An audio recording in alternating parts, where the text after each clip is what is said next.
Todo en la vida tiene etapas de crecimiento. La vida biológica, por naturaleza, tiene etapas de crecimiento. Es decir, no te quedas bebé toda la vida, no te quedas joven toda la vida, no te quedas adulto toda la vida y no te quedas anciano toda la vida.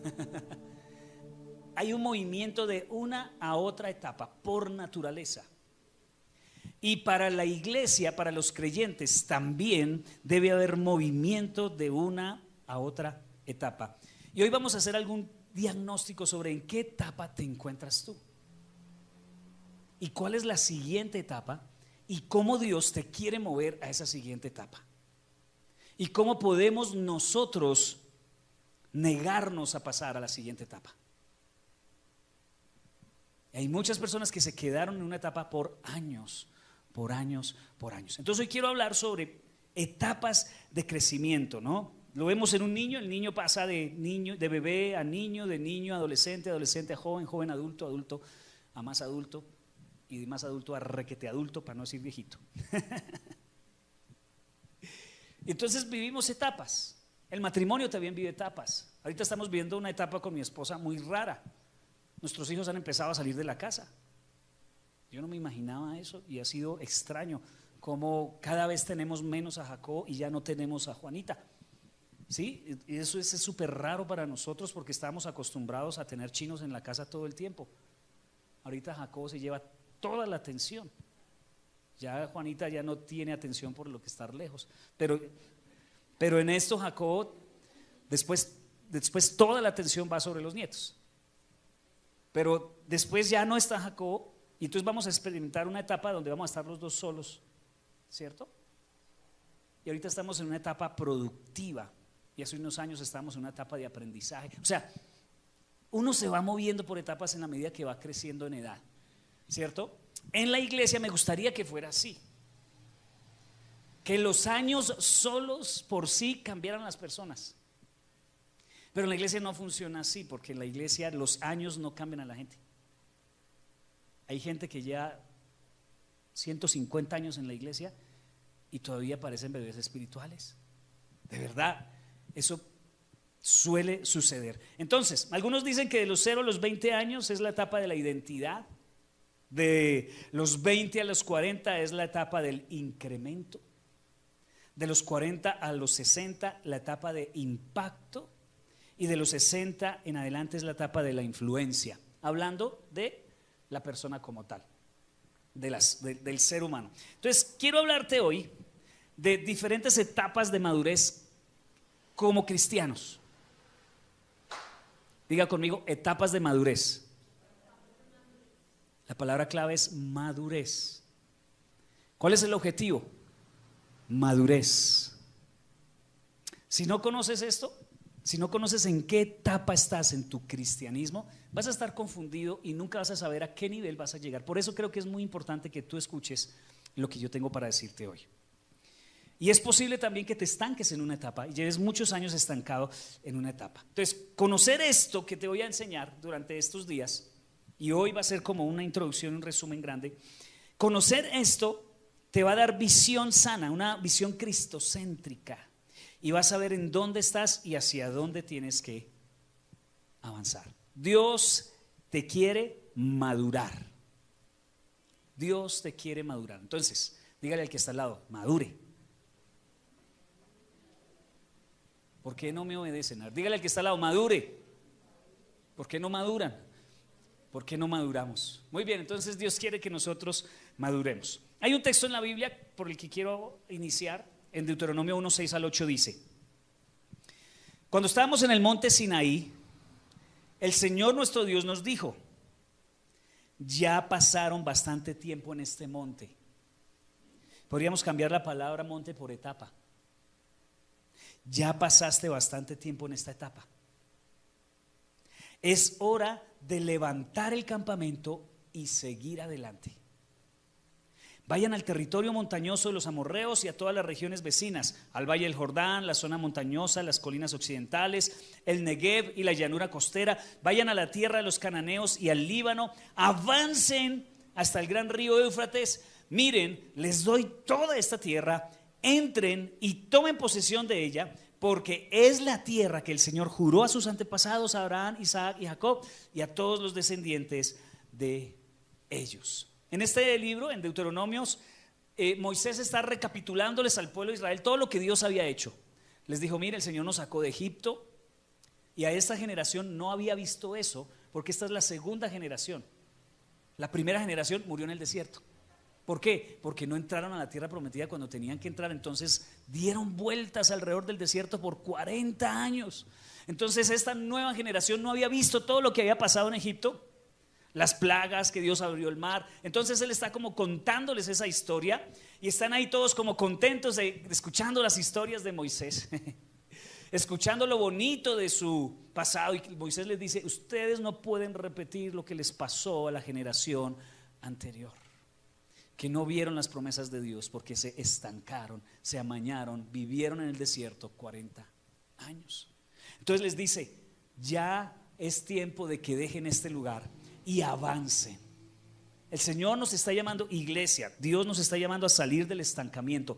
Matrimonios, Dios los está llamando a salir del estancamiento. Hijos, Dios los está llamando a salir del estancamiento. Abuelos, padres, cristianos, Dios nos está llamando a salir de este estancamiento. Llegaron aquí al campamento donde está hablando Moisés, y ahí fue donde subió a recibir los 10 mandamientos, y Dios le mostró todo el tema de cómo iba a ser el tabernáculo, y el pueblo estaba feliz en esa situación de comodidad, estaban tranquilos. Moisés subía, hablaba con Dios, Dios le daba razones, Dios aparecía con codornices, maná todos los días caía del cielo, había comodidad. Pero Dios no los había llamado para vivir en el desierto. Dios los rescató de Egipto, Dios nos sacó del mundo para ir por la tierra prometida. El problema es que muchas veces en el desierto perdemos el objetivo de para qué Dios nos llamó. Dios no nos llamó para sobrevivir, para venir cada domingo a la iglesia, a sentarnos, a ver predicar al pastor y nada más. Dios no nos salvó para hacerle caso a mi papá o a mi mamá de que yo tengo que ir a la iglesia, voy con él, cumplo religiosamente, que ya no voy a misa, sino que voy a culto, y me siento con mis padres o me siento con mi esposa, escucho la prédica, nos vamos a almorzar y volvemos como si nunca hubiera pasado nada en nuestras vidas. Así que deja esa comodidad. Dios te va a sacar de esa comodidad para llevarte. Tienes que levantar tu campamento. Después de un año los israelitas ya se habían acomodado, tenían un año de estar viviendo ahí, y Dios les dice: llevan mucho tiempo ahí quietos. Es el momento de levantar el campamento, es el momento de avanzar, es el momento de hacer algo, es el momento de incomodarnos. Iglesia, Aposento Alto, llegó el momento de levantar nuestro campamento. Esperaba que dijeran amén, pero bueno, espero que a lo largo de la prédica el Señor les toque. Es tiempo de levantar tu campamento. Dios no nos sacó de Egipto para dejarnos ahí en el desierto. Dios no te sacó de Egipto para que te estanques en una de las etapas de crecimiento espiritual. Te sacó para que llegues a las promesas que Dios hizo para tu vida. ¿Sabes cómo Dios cumple sus promesas? La manera en que Dios cumple sus promesas es moviéndonos en dirección de las promesas. Algo que nos dejó la pandemia fue que aprendimos a usar los domiciliarios, a llamar por todo, a pedir que nos llegue toda la casa. ¿Cierto que sí? Y chévere, súper, porque ya no tenemos que ir al centro para almorzar, sino podemos estar en la casa y llamar, y el almuerzo nos lo llevan en media horita, ya estamos almorzando, no tenemos que ir a nada. Se nos ocurrió algo, se nos faltó comprar algo, llame a un domiciliario y él va a hacer su vuelta en el banco. En serio, a mí me encanta y me encantaría que las promesas de Dios se cumplieran en mi vida así. De verdad, yo sí quisiera que no fuera sino orar y me siento en mi casa a esperar que la tierra prometida llegue. Pero es que no funciona así. Te tienes que mover. Sería espectacular que Dios cumpliera sus promesas de esa manera, pero Dios nunca ha cumplido una promesa tirándote la promesa. No, Dios te ha llevado hacia la promesa. Cuando nosotros no teníamos casa, Orábamos para que Dios nos diera una casa. Y yo no sé, pero tal vez creo que en el fondo de nuestro pensamiento estaba la posibilidad de que un día de estos llegara alguien y tirara unas escrituras por debajo de la puerta con las llaves de la casa. Sí, tenía como ese anhelo profundo en mi corazón de que así fuera. Y nada, que llegaba a la casa y nosotros oramos: Señor, se nos está cogiendo el tiempo y no hemos podido tener una casa, nuestros hijos están grandes, ¿qué vamos a hacer cuando viejitos? ¿Dónde nos vamos a vivir cuando nuestros hijos no estén? Y entonces el Señor dijo: no, pues yo sí les quiero dar una casa. Y uno dice: bueno, ¿y entonces? Y el Señor me dijo: ¿y entonces? Y o sea que yo tengo que hacer algo, Señor. Sí, claro, yo te la voy a dar, pero tienes que moverte hacia ella. Y yo: ¿en serio? Sí. Entonces nos tocó empezar a averiguar a ver qué se podía hacer, qué se necesitaba para tener una casa. Y averigué y se necesitaba plata. Y no teníamos plata, pero tuvimos que empezarnos a mover y averiguar: bueno, ¿qué hay? ¿Qué se necesita? ¿Qué piden? Bueno, la cuota inicial es el 30%. ¿Y qué más necesitamos? Hay unos subsidios del gobierno que tú puedes acceder por el trabajo de tu esposa. Bueno, averigüé. Y y Dios empezó a movernos hacia la promesa. Pero si todavía estuviera en mi casa en arriendo, diciendo: yo sí sueño que Dios me dé una casa. Qué rico fuera que Dios me diera una casa.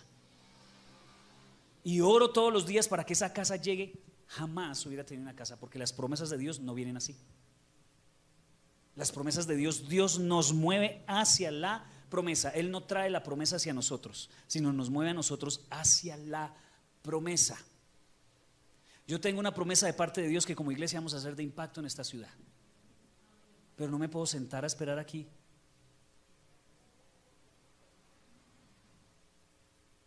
Nada, ¿sí? Como iglesia tenemos que empezar a movernos hacia la promesa. Yo quiero una sanidad en mi corazón. Tengo traumas, problemas emocionales que ni usted se imagina. Tengo una niñez difícil donde fui herido, maltratado, lastimado. Y el Señor ha prometido que me va a sanar. Pero Él no me va a llegar con la sanidad con un paquetico debajo de la puerta por Mercado Libre. El Señor empieza a moverme hacia sanidad. Tengo que ir a un retiro, tengo que orar, buscar la razón de las cosas, leer la palabra, ver qué Dios dice acerca de eso, lo que me ha prometido, y empezar a dar pasos hacia eso, ir y buscar personas para pedirles perdón o decidir perdonar a otras personas para tener un corazón sano. Y así en todas las áreas de la vida. Así cumple Dios su promesa. No nos la trae a nosotros, sino nos lleva a nosotros hacia la promesa. Dios dice entonces: iglesia, es tiempo entonces de mover el campamento y arrancar hacia la tierra prometida. Dios dice: es tiempo de levantar el campamento. Yo creo que la promesa que Dios nos quiere dar principalmente es esta. Ponla ahí: Dios nos transforma para ser como Cristo. Y eso sucede a través de etapas. Les puse como ejemplo cosas materiales: mi casa, la sanidad, la universidad de mis hijos, cosas que uno logra yendo hacia ellas. Pero el principio aquí es que lo que realmente quiere darnos a nosotros no es tanto las cosas materiales. Las cosas materiales son añadidura. A veces como iglesia hemos cometido errores. Venga y el Señor lo bendice, Dios te da, pídele que Él te dará, pídele, pedid y se os dará, buscad y hallaréis. Sí, claro que sí. Las cosas que tengo hoy se las he pedido a Dios y Dios me las ha dado. Pero el objetivo de Dios no es llenarme de cosas materiales. El objetivo de Dios no es darme un buen trabajo. El objetivo de Dios no es darme una buena economía, ni siquiera darme una casa, un carro o buena ropa. Ese no es el objetivo de Dios. El objetivo de Dios es transformar mi vida cada día más como la de Jesús. ¿Cuál es el objetivo de Dios? A ver, 1, 2, 3. Dios me transforma. A ver, otra vez. 1, 2, 3.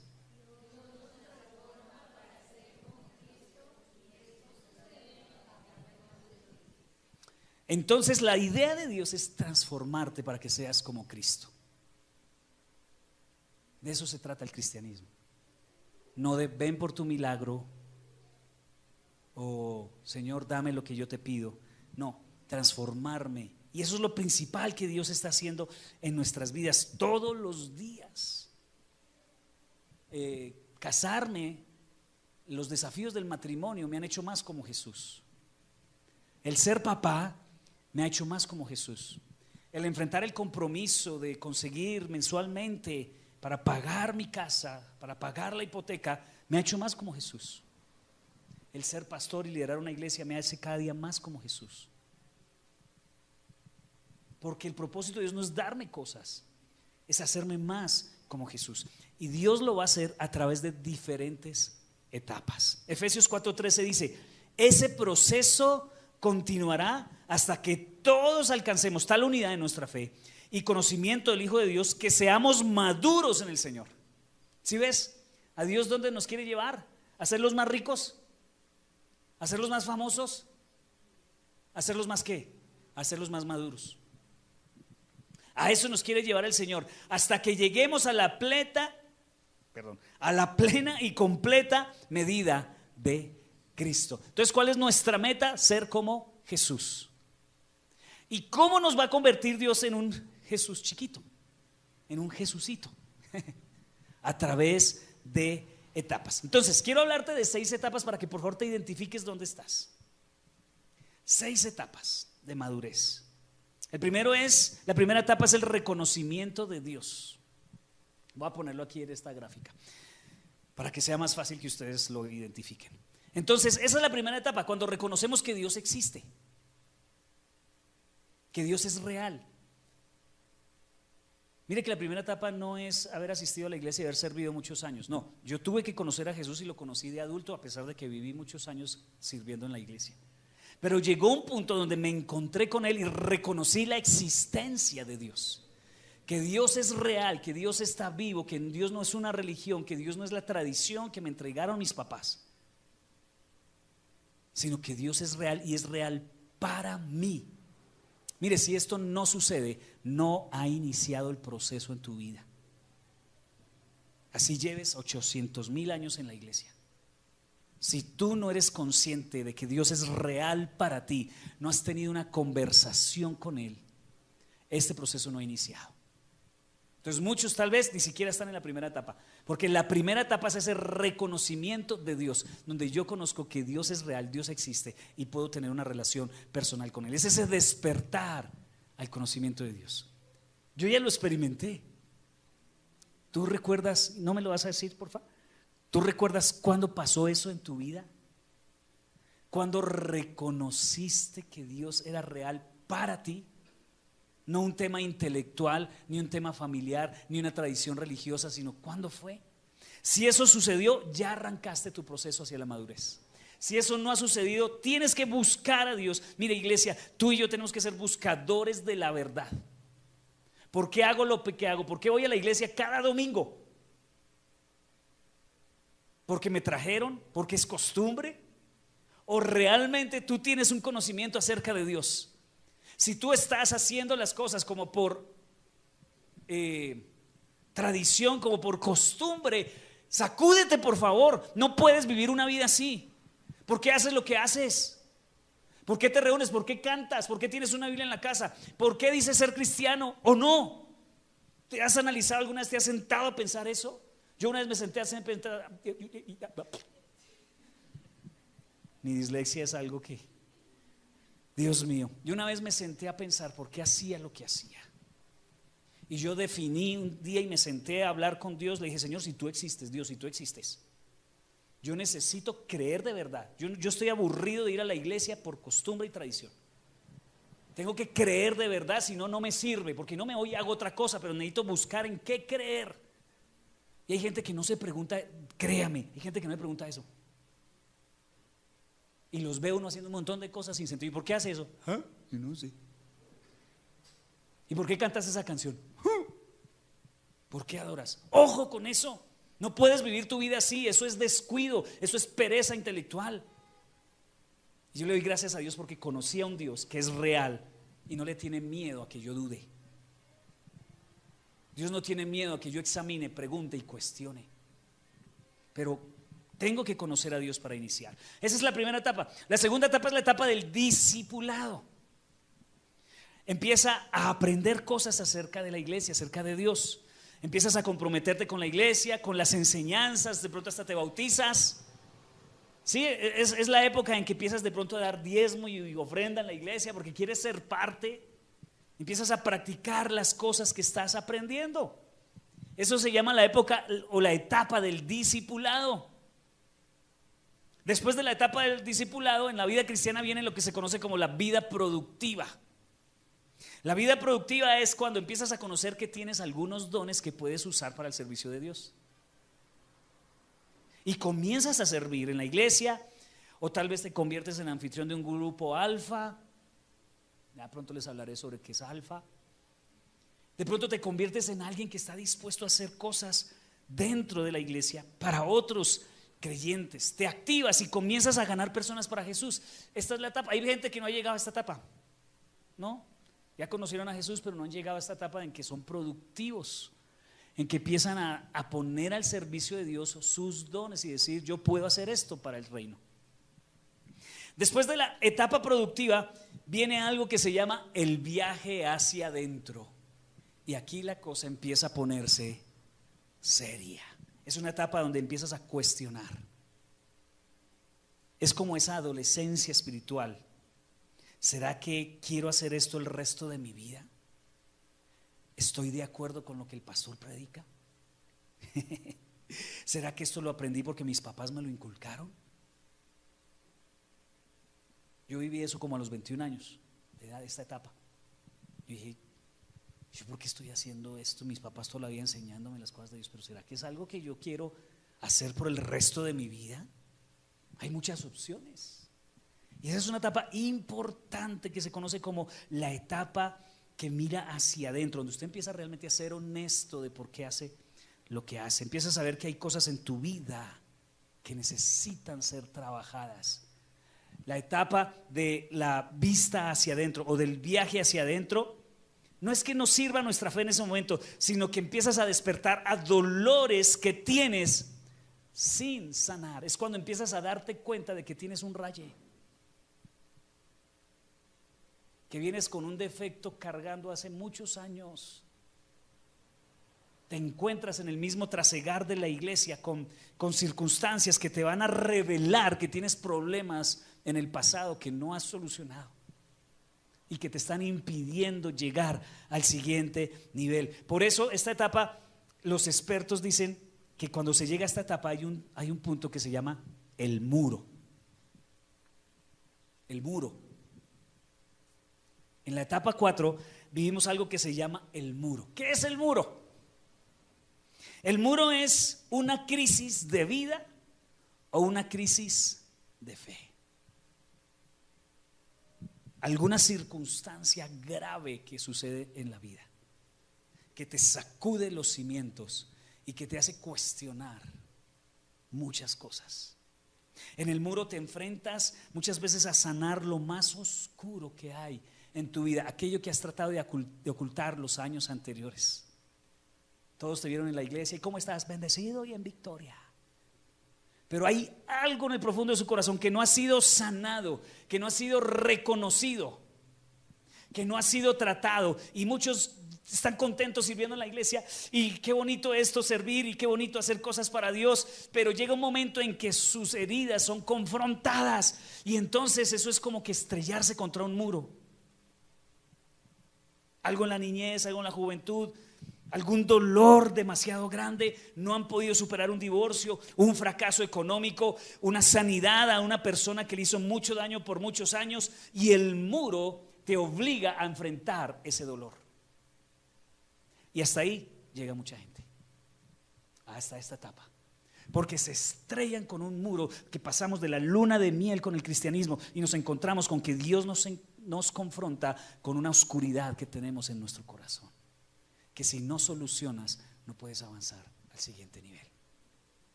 Hasta aquí llega un 80% de los cristianos, cuando el Señor les pone ese muro y dice: hijo, yo te amo, pero necesito sanarte, necesitas reconocer que hay un problema en ti. Algunos, cuando se encuentran frente a ese muro, reprenden al muro. muro te echo fuera en el nombre de Jesús, y le recitan versículos y le dicen cosas a ese muro y le danzan y le dicen de todo al muro, pero el muro no se mueve porque esa no es la forma de cruzar el muro. Otros prefieren omitir la existencia del muro. Dice, ¿cuál muro? Yo no tengo problemas. A mí me preocupa mucho las personas que yo les pregunto, ¿cómo estás? Siempre dicen que están bien. ¿Tú necesitas un retiro? No, pastor, realmente yo soy una persona muy sana. El lunes tuvimos un retiro. Era una oportunidad para que tú vinieras y muchos no vinieron. ¿Por qué? Porque no lo necesitan, porque no quieren reconocer que hay un muro. No quieren reconocer que hay algo que necesitan tratar, que lo ocultas a toda costa y que finges que estás bien. Entonces muchos niegan la existencia de ese muro. Otros llegan al muro y ¿sabes qué hace? Mejor retroceden en su fe, porque es demasiado doloroso para enfrentarlo. Pastor, no me pida que yo tenga que perdonar. Pastor, no me pida que yo tenga que reconocer que tengo un problema de carácter, una lucha con mi temperamento. No me pida eso, así soy y yo quiero seguir siendo así. Entonces, ¿qué hacen? Retroceden y se devuelven a una etapa anterior, más tranqui. Sí, la etapa, por ejemplo, donde yo hago cosas para Dios pero no me exigen compromiso. Muchos están estancados aquí. Otros, en lugar de abandonar su fe, porque muchos se apartan de Dios, ¿no? Cuando se enfrentan con el muro. Muchos, en lugar de abandonar su fe, abandonan la iglesia y creen que en otra iglesia no va a estar ese muro. Entonces llegan hasta otra iglesia y empiezan el paso 1 y luego sirven y luego no sé qué y ¡pum! Se encuentran nuevamente con el muro y se dan cuenta que el problema no era la iglesia, que el problema era un tema de carácter que no quisieron solucionar, porque no le permitieron a Dios meter la mano en su herida. Para algunos el muro es problemas de autoridad. Recuerdo un joven que le dije, yo dirigía el ministerio de alabanza en esa iglesia, y le dije, tienes que cumplir horarios, si no, no puedes tocar, tienes que llegar a tiempo al ensayo, tienes que llegar a tiempo a la iglesia. Pastor, me dijo, es que yo no sirvo para obedecer a las personas. Yo no sirvo para obedecer a las personas. Yo por eso no le trabajo a nadie. Trabajaba con computadores y él arreglaba computadores y manejaba su tiempo. Jamás tuvo un jefe. Y le dije, si no estás dispuesto a sujetarte a una autoridad, si no estás dispuesto a cumplir horarios y a entregar responsabilidades a tiempo, no puedes servir. ¿Por qué? No me dejan servir. Y no entendía, y había una lucha de carácter en su corazón porque no entendía que había un muro que tenía que pasar, y se alejó de Dios y se alejó de la iglesia y se fue enojado conmigo porque yo no lo dejé ser libre en su ministerio, y se fue a otro lado, un don musical impresionante, y empezó a tocar en otra iglesia y duró como 3 meses nomás porque no cumplía, no llegaba a tiempo, no rendía. El muro, no somos capaces de atravesar el muro. La pregunta que nos debemos hacer es, ¿qué me está tratando de enseñar este muro con el que me estrellé? ¿Qué dolor está revelando? Mira, muchos pensamos que ser expuestos es lo peor que nos puede pasar. Mire, cuando tu dolor se expone es lo mejor que te puede pasar, porque te das cuenta cuál es tu enemigo. Y eso pasa en la relación con las personas. Te enfrentas con situaciones que tú no esperabas que sucedieran en la iglesia, y aunque no me lo creas, es parte de Dios para revelar tu dolor. El choque con las personas, que alguien te mire mal o te haga una mala cosa, un comportamiento, en fin, lo que pase con la gente en la iglesia, porque la Biblia dice que el hierro con hierro se afila, lo mismo que el carácter se afila de un hombre con otro hombre, porque Dios quiere sacar a la luz tu dolor. Entonces, ¿qué te está enseñando el muro? ¿Qué voluntad de Dios necesitas aceptar? El muro no se puede evadir. Dios no te va a dejar ir al siguiente nivel hasta que no cruces este muro. El muro se tiene que atravesar, no se puede evadir. Tal vez necesitas ir a un retiro, o tal vez necesitas consejería, tal vez necesitas amistades con las que puedas hablar sobre el tema. Tienes que formar hábitos personales como buscar la presencia de Dios en oración para que ese muro sea quitado ladrillo a ladrillo.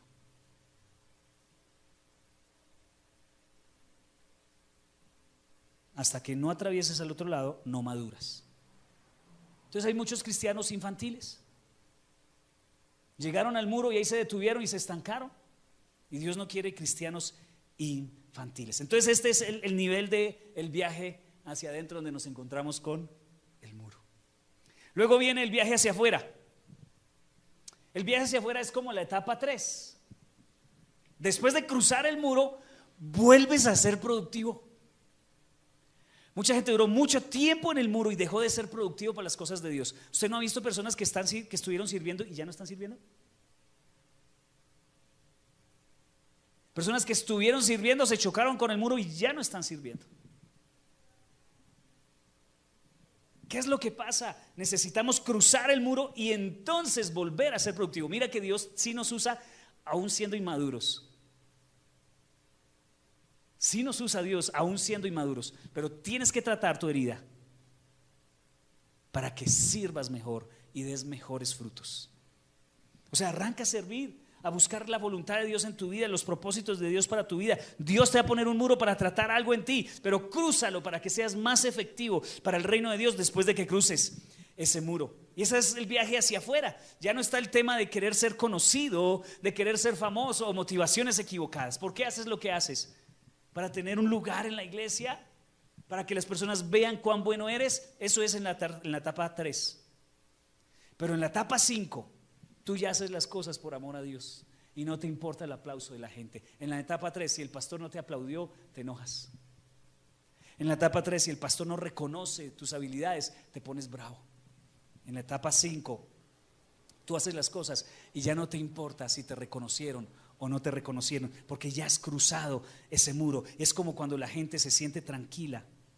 No, ese es el siguiente nivel. Ya no se trata de cuánta gente me aplaude, sino cuánta gente puedo ayudar, a cuántas personas quiero servir. Cruzar el muro hace morir al egoísmo.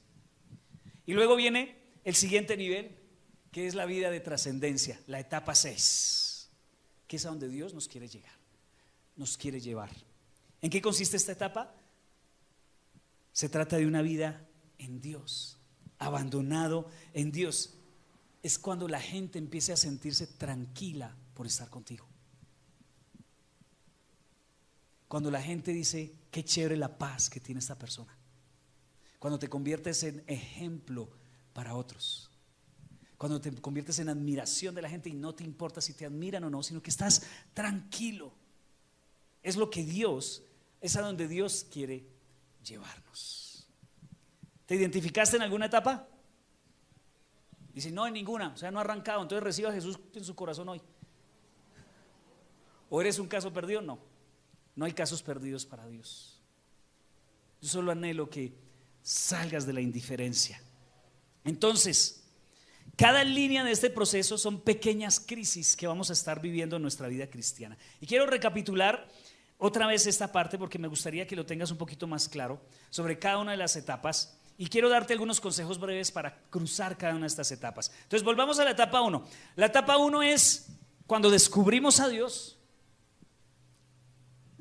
Hay un asombro y un nuevo entendimiento.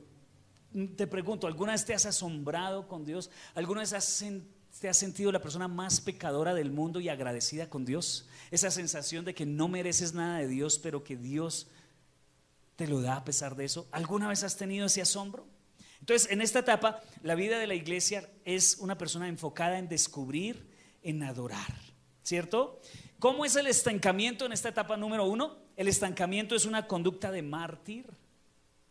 Se hiere por todo, pellejo débil, corazón duro, autocondenación, temor al rechazo. Estas actitudes son las que pueden ocasionar estancamiento en esta etapa. Tú conoces a Dios, pero entonces vives con una conducta de mártir, de víctima.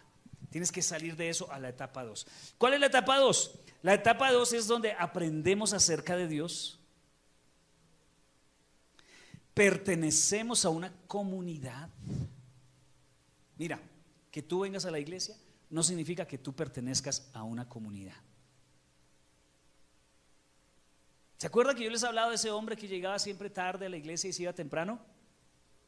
Y nunca se dejó pescar por el pastor para preguntarle al menos el nombre. Y luego el pastor dejó de venir y el pastor se lo encontró en la calle. Hola hermano, que no sé cómo se llama. Usted iba una vez a la iglesia y no volvió, ¿qué pasó?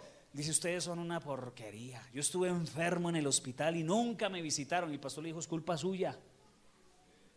Es culpa suya porque nunca supimos tu nombre. No hiciste comunidad, no hiciste amigos, no te relacionaste. ¿Cómo se llaman los que están en el otro ala donde usted está sentado? ¿Sabes dónde viven? No has hecho comunidad. ¿Sabes cómo tú sabes que una persona no se plantó en una comunidad?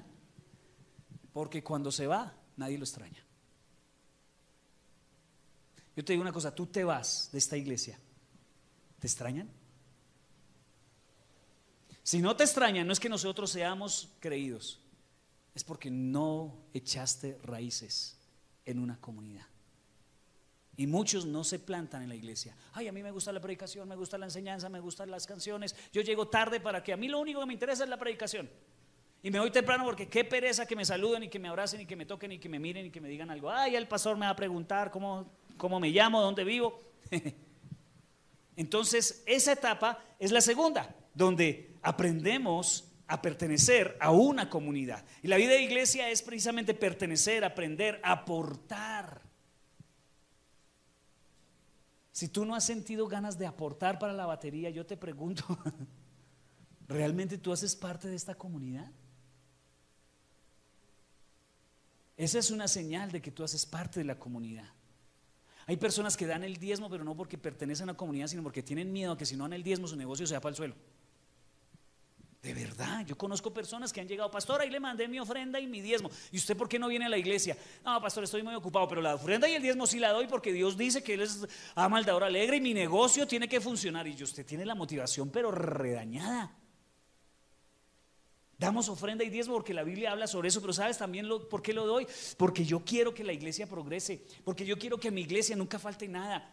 Porque yo quiero que mi iglesia sea ejemplar. Cuando llegue otra persona se sienta feliz de llegar a esta iglesia porque yo estoy dando para que funcione bien y todo sea bonito. Eso es pertenecer a una comunidad. Dar de tus diezmos y de tus ofrendas. Realmente tú te estás identificando con esa comunidad. Si tú no das diezmos y ofrendas en esta iglesia, tú no te has identificado. Así de sencillo.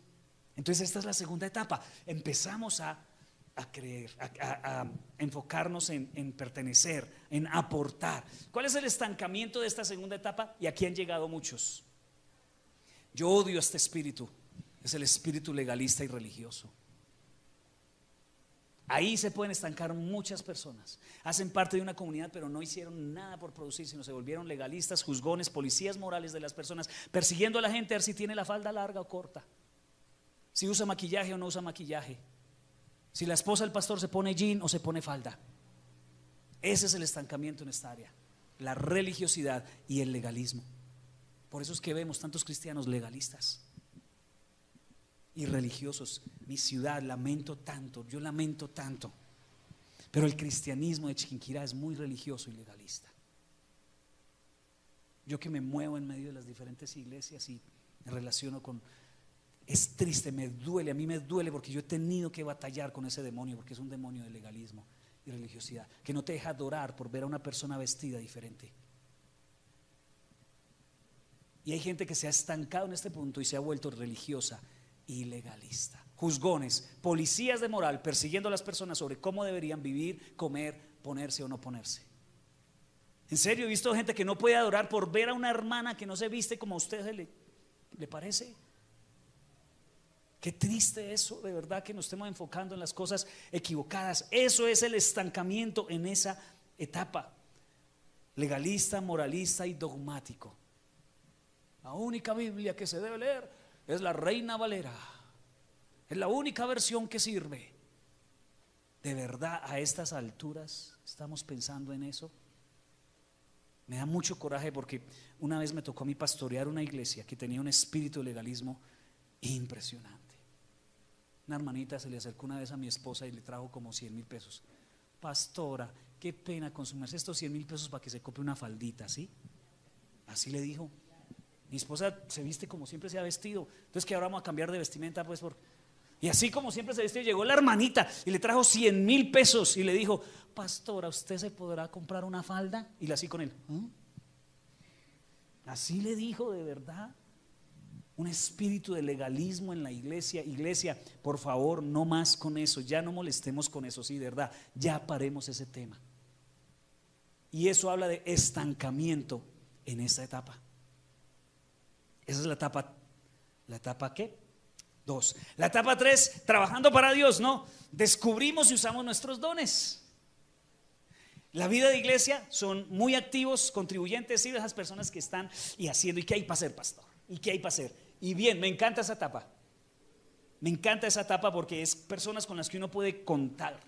Pero ¿cuál es el posible estancamiento en esa etapa? Cansancio de tanto servir. A mí me ha tocado superar esa etapa sí o sí, porque a veces me toca tirar el tiro de esquina y cobrar, cabecearlo también, ¿cierto? Pero ya a estas alturas a mí ya no me cansa. Y yo comprendo a las personas y a veces siento que les exijo, por ejemplo, a mis hijos, y ellos se pueden cansar. Espero que no se cansen. Pero en esta etapa el estancamiento puede ser por cansancio de tanto hacer cosas para Dios. De tanto hacer cosas para Dios se agotan o se vuelven competitivos. Es decir, luchan por avanzar más que el hermanito aquel que como que me está quitando el puesto, como que me está moviendo la butaca, como que me está haciendo que yo como que me está haciendo ver mal en mi trabajo, como si yo no lo estuviera haciendo bien. ¿Sí? ¿Qué era lo que se esperara? Que dijeran: qué bueno que llegó otro para que me ayude. Los celos ministeriales son estancamiento en esta etapa. Cansados, agotados, competitivos. La etapa 4 es la etapa del redescubriendo a Dios, que es cuando cruzamos el muro. Entonces cuestionamos todo lo que sabemos y eso es bueno, pero algunos lo saca de la iglesia y lo saca del camino de Dios. En este punto mucha gente se va por cuestionarlo. ¿Cuál es la vida en la iglesia? Entonces un poquito menos activa, pero contribuye. ¿Sí? Se sienta y dice: pastor, no quiero servir, pero yo quiero seguir en la iglesia, ¿no? Ojo que puede ser saludable porque tú estés tratando tus temas, estés tratando tus heridas, o muchas veces son como producto de uno decirle como pastor a una persona: hijo o hija, no puedes servir por un tiempo porque es que tienes un problema. ¿Cómo puedes servir de maestra de niños si tienes un novio no cristiano? Entonces siéntate un ratico, soluciona eso, y cuando soluciones, entonces ese es un tiempo de muro. Muchos no lo resisten, como no lo han resistido en este lugar. Y otros resisten, aguantan y sanan. Y cruzan ese muro, ¿no? Entonces redescubren a Dios. La vida de iglesia es menos activa, pero contribuyen, buscan su llamado. El estancamiento es que solo cuestionan. Ese puede ser el estancamiento en esto, solo cuestionan. Está bien cuestionar, pero como que todo es cuestionable, todo lo cuestionan. Pierden interés, no conectan ni con Dios ni con las personas, ¿no? Empiezan a adorar y empiezan a examinar la letra de la canción. ¿Esa letra sí será bíblica? Y no pueden adorar porque están pensando: ¿sí será eso bíblico o no? En esa etapa. El muro, entonces, en la época del muro es nuestra voluntad contra la voluntad de Dios. Dios te está diciendo cosas como: tienes que cambiar, esa relación no funciona en tu vida. No puedes tener un novio no cristiano, eso no concuerda, eso no cuadra con un creyente. No puedes vivir más en unión libre, tienes que casarte. ¿Cómo es que llevas 80 años cometiendo fornicación? Y entonces empieza a luchar la voluntad de Dios contra la tuya, a ver quién gana. Es la etapa del muro. Ahí en la etapa del muro es chévere porque ahí es donde sanamos nuestra oscuridad y nos enfrentamos a la voluntad de Dios y decimos: ok, Señor, voy a rendirme por fin y voy a dejar que se haga a tu manera y ya no va a ser a mi manera. ¿Cómo es la vida de la iglesia? El que está en el muro se involucra de manera intermitente y se enfoca en sanar. Si se enfoca en sanar, sale al otro lado. ¿Cuál es ese estancamiento en esta etapa? La persona niega su muro, niega sus heridas, no le interesa la voluntad de Dios, tiene una agenda personal, retroceden a una etapa anterior donde no le exijan mucho. ¿Cuál es la etapa anterior? Pastor, no me deje servir más, pero yo sigo viniendo.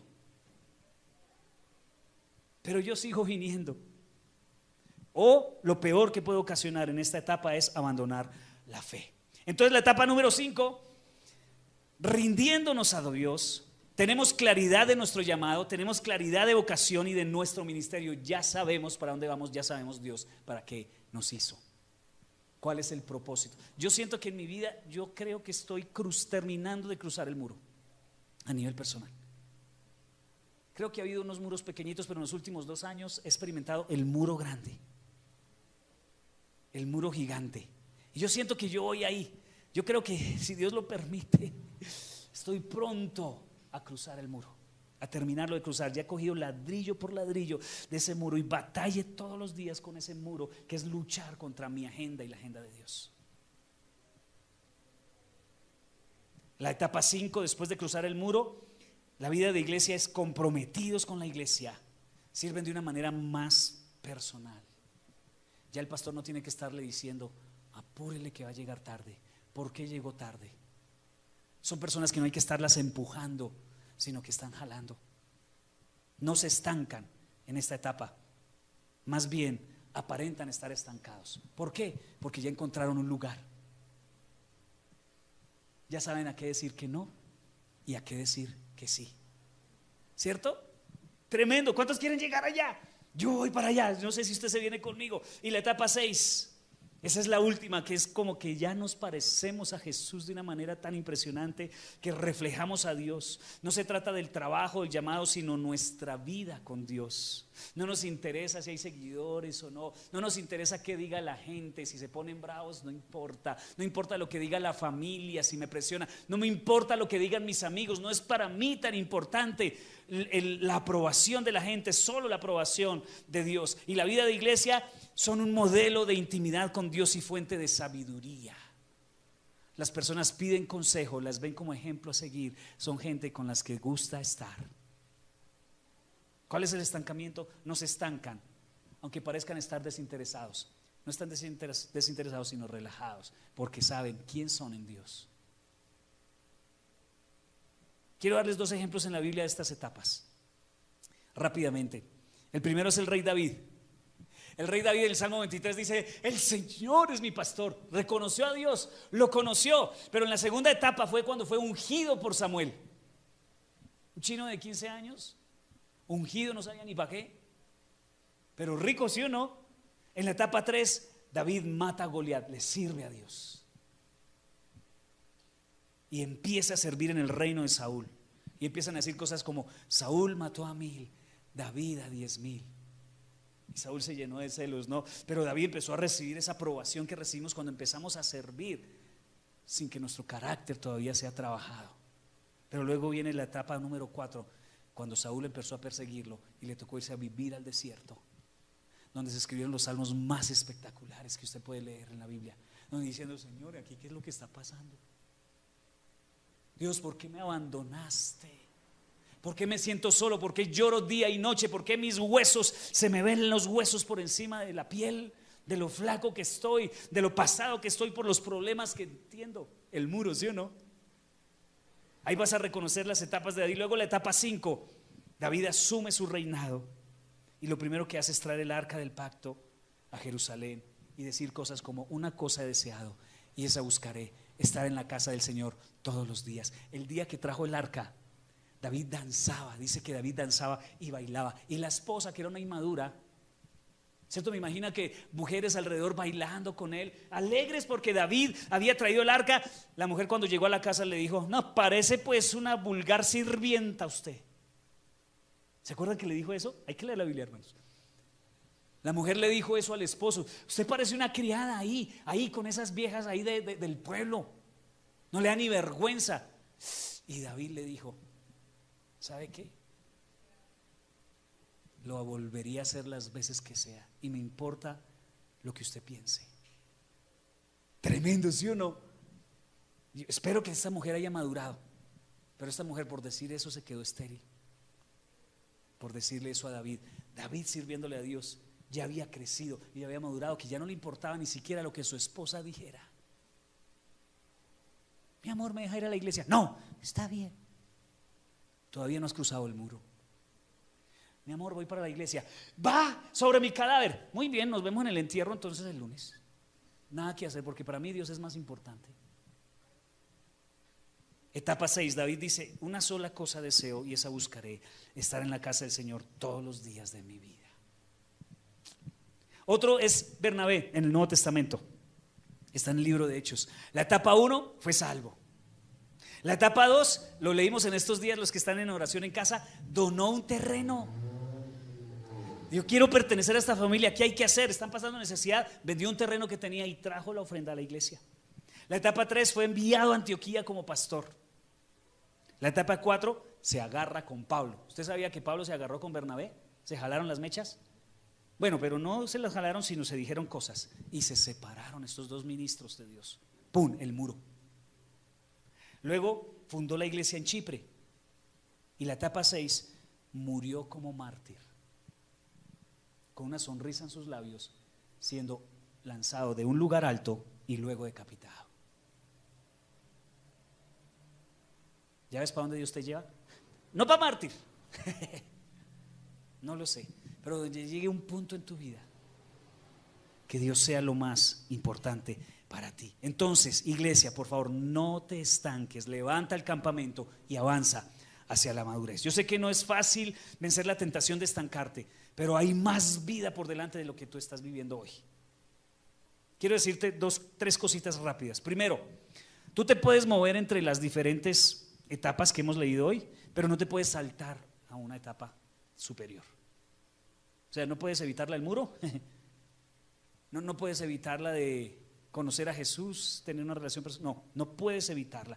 Lo segundo que quiero decirte es que estás igual de cercano a Dios y eres igual de valioso para Dios en todas las etapas. Dale a la siguiente, por favor. Digamos que donde dice etapas de madurez está Dios, es el centro, ¿cierto? Está igual de distante que la etapa 1, igual que distante en la etapa 2. O sea, siempre en todas las etapas vas a ser amado por Dios y aceptado por Dios. Es decir, puede que tú estés pasando por la época en que no eres consciente de que Dios es real para ti. Sin embargo, Dios está cerca. Luego estás sirviendo, Dios está cerca. Estás en una época de muro, Dios está cerca. Entonces la pregunta es: pastor, si estamos igual de cercanos a Dios en cualquier etapa, entonces ¿para qué moverme? Si Dios está ahí en cualquier etapa, porque cada etapa tiene un regalo único para ti. Cuando tú pasas por esas etapas, tú empiezas a ver cómo Dios te bendice y te da cosas que solo la tendrás si pasas esa etapa. Y yo quiero que mis nietos me vean a mí terminando este proceso y diciendo: yo quiero ser como mi abuelo. Y yo les voy a decir: miren las etapas por las que pasé, y en cada etapa adquirí algo que hoy te puedo ofrecer, con lo que te puedo ayudar. Tercera cosa, hay 6 dinámicas en cada etapa que te van a ayudar a avanzar, y eso lo hablaremos pronto. Primero, enseñanza. Tiene que haber enseñanza, por eso es importante que tú estés dispuesto a recibir toda la enseñanza que se te da en la iglesia. Segundo, práctica. Hay cosas que Dios te va a mandar a hacer en cada una de las etapas. O sea, no es solo teoría, hay cosas que usted va a tener que hacer en cada una de las etapas. Tercero, comunidad. Mire, tú puedes conocer a Cristo sin una comunidad, pero tú no puedes crecer en Cristo sin una comunidad. No conozco cristianos maduros que no pertenezcan a una comunidad. Esta semana dejé de seguir a un youtuber cristiano porque se le salió a decir que él no creía en eso de las 4 paredes de la iglesia, que él tenía Biblia y Dios estaba en todas partes. Lo dejé de seguir. ¿Por qué? Porque sin iglesia no hay madurez. No maduras, te sales de la iglesia y te estancas y retrocedes los años que dejaste de asistir. Cuando vuelves hay otros que van kilómetros adelante que tú. No dejes jamás la iglesia, necesitas una comunidad y el Espíritu Santo. Ninguna etapa de estas las podemos superar en nuestras fuerzas, necesitamos al Espíritu Santo. Otra dinámica es tiempo. Las cosas no pasan de la noche a la mañana. Y por último, y el menos agradable de todos, sufrimiento. No conozco ninguna persona que haya llegado a una madurez sin haber sufrido. Qué pena derribar todo pensamiento de doctrina de prosperidad que te dice que en Dios no hay sufrimiento, que si estás pasando por un sufrimiento es porque estás sin fe o Dios no está contigo. Qué pena derrumbarte ese concepto, pero muchas veces el sufrimiento es necesario para cruzar de una etapa a otra etapa. Y ese va a ser el muro para muchos porque no quieren sufrir. Y no te estoy diciendo aquí pare de sufrir. Al contrario, el sufrimiento hace parte de este proceso. Ponte de pie, por favor.